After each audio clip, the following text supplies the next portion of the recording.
안녕하세요. 주변을 둘러보면 주식을 도박처럼 하는 분들이 참 많습니다. 단기간에 두세 배를 벌려는 욕심에 무리하게 투자를 하시는데, 이렇게 하다 보면 초기에는 수익률이 좋을지 몰라도 결국은 돈을 잃게 됩니다. 하지만 주식 투자는 도박처럼 해서는 안 됩니다. 도박은 그야말로 미래의 승률이 50대 50으로 뭐 아니면 도입니다. 즉 우연성에 기인한 것이지만, 주식 투자는 올바르게 투자한다면 승률을 80에서 90% 정도로 높일 수가 있습니다. 저는 1994년부터 주식 투자를 시작하였는데요. 그때는 인터넷도 없는 때여서 객장에 가거나 전화로만 주식 매매를 할 수 있었습니다. 아마 지금 주식 하시는 분들은 아마 상상하기 어려우셨을 겁니다.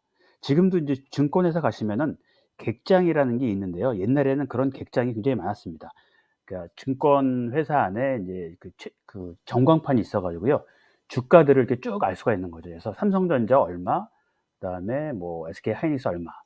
지금은 인터넷으로 쉽게 알 수 있지만, 그때만 해도 전광판에서 이렇게 그 숫자가 나와야지만 알 수가 있었습니다. 그래서 오직 의지하는 것은 증권회사 지인과 몇 권의 책뿐이었죠. 그때는 저는 증권회사 직원이 정말 주식 전문가인 줄만 알았습니다. 그런데 나중에 알고 보니까 대부분 실력이 없는 스스로 따먹는 영업맨일 뿐이었습니다. 그야말로 그때는 주식은 도박일 수밖에 없었으며, 결국 저도 투자금을 야금야금 털어먹고 말았습니다. 그때 제 친구가 증권회사에 있었는데요. 지금 생각해 보면 그 친구가 알고 있는 지식이나 제 지식이나 별 차이가 없었던 것 같습니다. 그런데 지금은 그때에 비하면 유튜브를 통해서 진짜 전문가를 만날 수도 있고, HTS의 발전으로 기술적 분석을 개인이 할 수 있는 시대가 되었습니다. 그러다 보니 점점 도박에서 벗어날 수 있는 때가 된 것이죠. 저도 한동안 안 하다가 2018년부터 주식을 다시 시작을 했고, 2020년에 정말 대세 상승기에 그때 한 250%까지 수익률을 올리면서 연봉 이상을 벌기도 하였습니다. 저는 아직까지 직장인이지 주식 전문가는 아닙니다. 다만 주변에 아직도 개별 테마에 현혹되어서 주식을 사고 제때 팔지 못해서 손해를 크게 보는 경우가 많습니다. 저도 마찬가지였습니다. 저도 급등하는 주식을 따라갔다가 물린 적이 많았는데, 어떤 때는 손절해야 하는 것을 알면서도 그 증권 전문가들이 뭐 좋다고 자꾸 얘기하다 보니까 미련이 남아서 팔지 못하고 갖고 있다가 최하단에 팔아서 결국 손해를 많이 본 적이 많습니다. 혹자는 "올라갈 때까지 갖고 있으면 되지 않느냐." 이렇게 얘기하지만은, 손해 금액이 계속 불어나는 것을 보고 있으면 정신적인 스트레스가 보통이 아닙니다. 물론 주식을 사 놓고 1-2년 동안 안 보면은 스트레스가 없을 수도 있습니다. 하지만 이런 건 사람에 따라 다를 수 있는 거지, 일반적으로 인제 주식을 사게 되면은 가끔씩 보게 되는 게 인지상정인 것 같습니다. 그래서 저 같은 경우는 1년 이상 장기 투자는 하지 않습니다. 왜냐하면은 우리나라 주식의 변동성이 너무 크기 때문입니다. 다른 예가 필요 없이 삼성전자나 카카오의 변동성만 봐도 바로 알 수가 있습니다. 작게는 30에서 70%까지 주가가 등락을 하기 때문입니다. 그래서 시간과 정보가 부족한 직장인들에게는 개별 테마 종목보다는 소수의 우량주와 ETF 레버리지에 분산하여 투자할 것을 권장합니다. 저 역시 개별 테마에 쫓아다니다가 종목 수만 늘어나고 제때 팔지 못해서 결국은 종합 주가 지수 상승분에도 한참 못 미치는 투자 수익을 얻은 적이 많기 때문입니다. 우리가 개별 종목에 투자하는 이유는 종합지수 상승분 이상을 얻으려고 한 것인데, 오히려 반대의 경우가 된 케이스가 된 것입니다. 내가 사면 떨어지고 팔면 오르는 경우를 많이 경험하셨으리라 생각됩니다. 이번 슬라이드는 직장인들이 주식 투자 시 부딪히는 문제점들을 한번 정리해 보았습니다. 첫 번째는요, 종목이 너무 많다 보니까 어떤 것을 골라야 할지 모르겠다는 겁니다. 주식이 뭐 수백 개가 되다 보니까 어떤 것들이 정말 올라가고 내려가야 될지 아마 판단하기 어려우실 겁니다. 그리고 종목을 고르더라도 언제 사고 팔아야 할지를 잘 판단하기 어렵습니다. 때로는 언제 사고 팔아야 할지 알면서도 미련이 남아서 팔지 못하는 경우도 많습니다. 세 번째는 직장 생활을 하다 보니까 사고 팔 시간이 없습니다. 그리고 주식 시황이 매일같이 바뀌는데 이런 거를 들을 시간도 부족하죠. 그러다 보니까 때를 놓치고 그냥 물리는 경우가 많이 발생하는 겁니다. 그 다음에 시황이라든지 경제 지표, 종목에 대한 정보가 너무 많이 쏟아집니다. 이런 것들을 뭐 다 듣고 있다 보면 하루 종일 들어도 시간이 모자랄 수가 있습니다.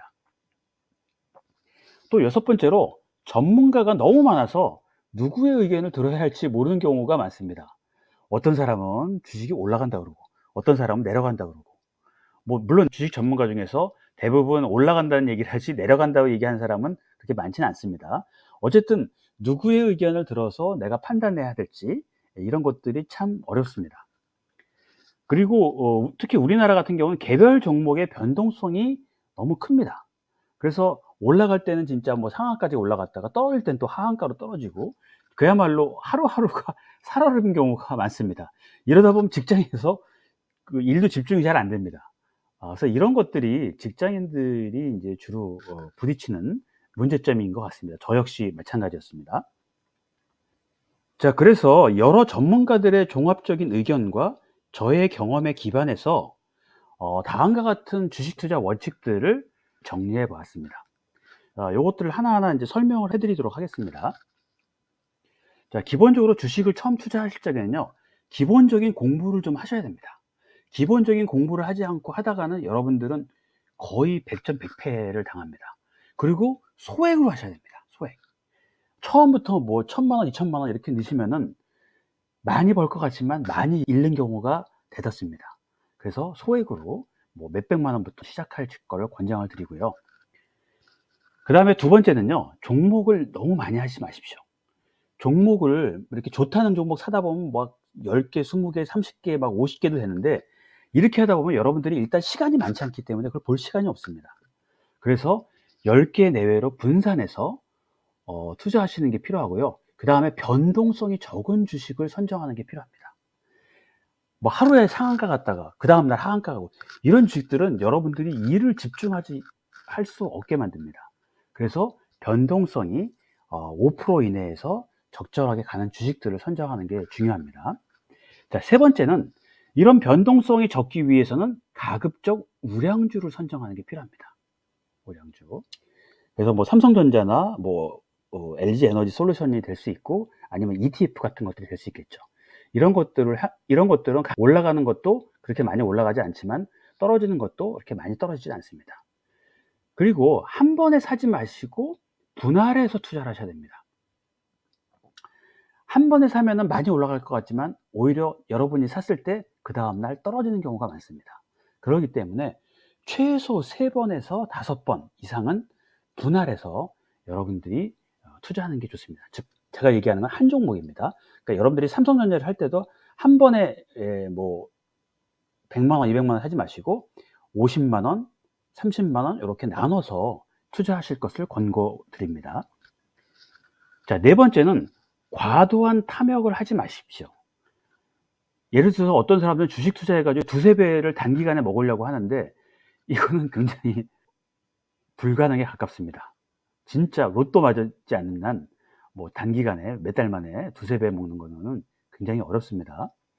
그래서 과도한 탐욕을 하지 마시고, 목표를요, 종합지수 상승분 이상 정도. 그러니까 종합지수가 지금 이제 올해 그 코스피가 한 15% 정도 올라왔는데요. 15% 이상 여러분들이 만약에 먹으셨다 그러면 지금까지 여러분들 잘하신 겁니다. 그래서 그 정도를 보셔야지, 그 이상을 하시게 되면은 현실적으로 어렵습니다. 만약에 여러분들이 레버리지 투자를 하셨다면은 15%가 올라온 거니까 적어도 한 25% 정도는 올해 상반기에 먹을 수 있었다는 거죠. 그리고 주가를요, 너무 자주 보지 마십시오. 저는 주식을 아침부터 보시는 분들이 있는데, 아침부터 보게 되면은 주가가 오를 땐 기분이 좋은데요, 주가가 떨어지면 그날 하루 기분이 망칩니다. 그래서 주식은 가급적이면요, 오후 시간에 보십시오. 오후에 오후에 보시고 그것도 매일같이 보시는 것보다는 주 한 3-4번 정도만 보시는 걸 권장을 드립니다. 안 그러면 일에 집중하기도 어렵고 정신 건강에 좋지 않습니다. 그다음에 마지막으로 가장 중요한 건데요. 매수 매도 타이밍은요. 전체 주식 시황과 기술적 지표를 종합적으로 판단해서 시기적절하고 냉정하게 결정하셔야 됩니다. 자, 저는 냉정에다가 방점을 한번 찍어 봅니다. 이 냉정하게 결정하지 않으시면은 여러분들은 계속 물리게 됩니다. 그리고 아무리 기술적 지표가 좋더라도 전체적인 주식 시황이 좋지 않으면은 거래를 안 하시는 게 좋습니다. 그러니까 예를 들어서 작년같이 전체가 내려오는, 전체 종합주가 지수가 내려오는 장에서는 여러분들은 가급적이면 매매를 안 하시는 게 좋고, 하시더라도 인버스를 사시는 정도만 하셨어야지 주식 투자를 안 하시는 게 좋습니다. 그래서 제가 아는 지인은 그 작년같이 안 좋을 때는 아예 주식에서 돈을 빼서 그냥 쉬는 그런 어떤 시간을 갖기도 합니다. 그래서 굉장히 전체적인 주식 시황이 중요하고요. 그 다음에 각각의 종목에 대해서 매수 매도 타이밍 할 때도 몇 가지 기술적 지표들을 참조하셔서 하시면은 우리가 그 승률을요 거의 80에서 90%까지 높일 수가 있습니다. 그 기술적 지표들은 제가 조금 이따 설명을 드리도록 하겠습니다.